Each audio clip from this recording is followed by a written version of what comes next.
Hello, welcome back to Funtime Crafts 24/7.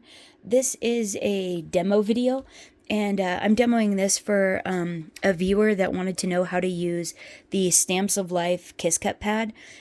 Stephanie at the Stamps of Life, here we go, the stampsoflife.com. She has this really cool, she makes, well, hold on. First of all, she makes a lot of really cool folded dies, or card die sets that have the card base, then layering pieces, and these fun little intricate dies that you can either cut them out and then in different colors and stuff, and you can layer them back on. She's got gnomes and trucks and bunnies and all kinds of stuff. Well, sometimes when you're putting the pieces back together, it's really hard to see where the pieces go.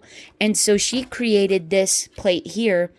It's supposed to be flat. Mine is bowed, but it still works perfect because I use it for other things other than kiss cutting. And the idea of this plate, though, is it in the normal Sizzix switch, because it was made for like the Spellbinders Platinum, or it was made for like the Sizzix switch.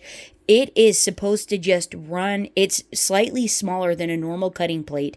And when you run this instead of one of your cutting plates through with your detailed die that you're wanting to cut pieces for and paper piece back together, you run it through like your normal cutting system, replacing one plate, and then it just makes a mark on the paper ever so, I don't know if you can see like ever so slightly an impression to where you can then layer the other pieces back on top really easily, and they're perfectly aligned where you want them to go. It doesn't cut through like this here, because that's what the die does, is it actually cuts. However, she just got the Empress, and she was wanting to know what the sandwich is in that machine. I'm going to show you what I found that worked for me. But I don't know. You'll have to test it out in your own machine. And this is for you, Belinda.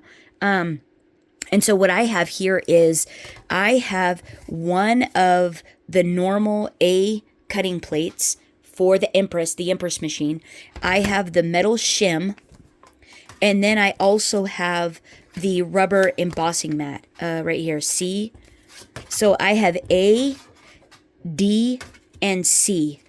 And then I put my paper down, and I put my die on top of whatever it is I'm trying to kiss cut, and then I have the plate.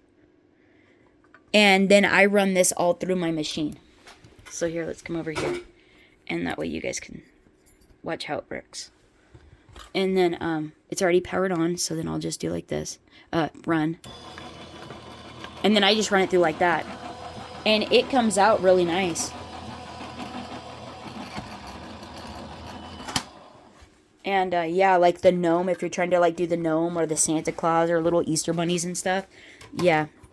Let's see if it worked. And it just does a slight impression because you don't want it to cut. I don't know if you can see that, if the camera will pick it up.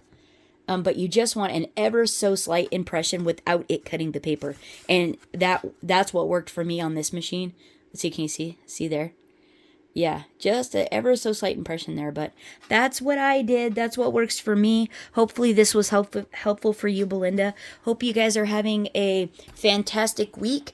And if you're coming into your weekend, I hope you have a terrific weekend. Thanks so much for hanging out. If you don't mind, give this video a thumbs up. Leave me a comment down below. I hope you're doing awesome. Thanks again. Bye-bye. Happy crafting. Bye-bye.